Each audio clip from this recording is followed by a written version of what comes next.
রূপালী পর্দায় আমরা কত রকম গল্পই না দেখি। সিনেমা হল কিংবা টিভি পর্দার চারকোনা ফ্রেমকে দৈর্ঘ্য প্রস্থ দিয়ে গণনা করা গেলেও এর বাইরে প্রতিনিয়ত ঘটে যাওয়া ঘটনাগুলো কিন্তু অগণিত। তারকাদের ব্যক্তিগত জীবনে কি ঘটছে, কি গুঞ্জন ছড়াচ্ছে, কিংবা নতুন কি আসছে, এসব কিছু নিয়ে থাকছে আজকের বিনোদন জগতের গল্প।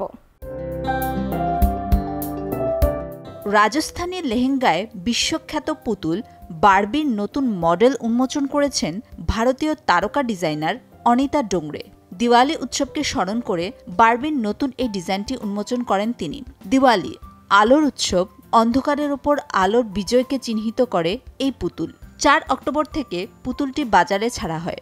তুমি এসেছিলে পরশু, কাল কেন আসোনি? ঢাকাই চলচ্চিত্রের তারকা দম্পতি নাইম শাবনাজ। 5 অক্টোবর নাইম এবং শাবনাজ তাদের বিবাহিত জীবনের 30 বছর পূর্ণ করলেন। দীর্ঘদিন সিনেমা থেকে দূরে থাকলেও এখনও দর্শক মনে রেখেছে 90 দশকের এই জুটিকে। 1991 সালের 4 অক্টোবর মুক্তি পেয়েছিল নাইম শাবনাজ জুটির প্রথম সিনেমা চাঁদনি। সেই হিসেবে সিনেমায় তাদের 33 বছর পূর্ণ হলো। নিজের সংগ্রহে থাকা ভিন্টেজ 1958 ফেরারি 250 জিটি গাড়িটি নিলামে তুলবেন বলে ঘোষণা দিয়েছেন হলিউড অভিনেত্রী অ্যাঞ্জেলিনা জোলি। এই ভিন্টেজ 1958 ফেরারি একটি স্পোর্টস কার।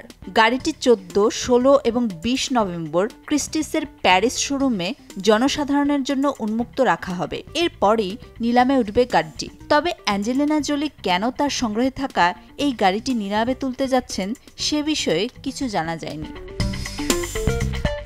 90 দশকের জনপ্রিয় 4 ব্যান্ড দীর্ঘদিন পর একসঙ্গে আসছে মঞ্চ মাতাতে। ঢাকা রেট্রো শিরোনামে কনসার্টে গান গাইবে নগরবাউল জেমস, আর্ক, মাইলস ও দলছুট। আগামী 18 অক্টোবর ঢাকার পূর্বাচলের ঢাকা অ্যারেনায় হবে এই কনসার্ট। মেহজাবিন চৌধুরীর অভিনীত প্রথম সিনেমা সাবা। মাকসুদ হোসেন পরিচালিত এই সিনেমাটি টরন্টো আন্তর্জাতিক চলচ্চিত্র উৎসবে প্রদর্শিত হয়েছে। এবার সিনেমাটি গেল বুসান আন্তর্জাতিক চলচ্চিত্র উৎসবে। সেখানে উইন্ডো টু এশিয়ান ফিল্মস বিভাগে সিনেমাটি নির্বাচিত হয়। বুসান আন্তর্জাতিক চলচ্চিত্র উৎসব চলবে 11 অক্টোবর পর্যন্ত।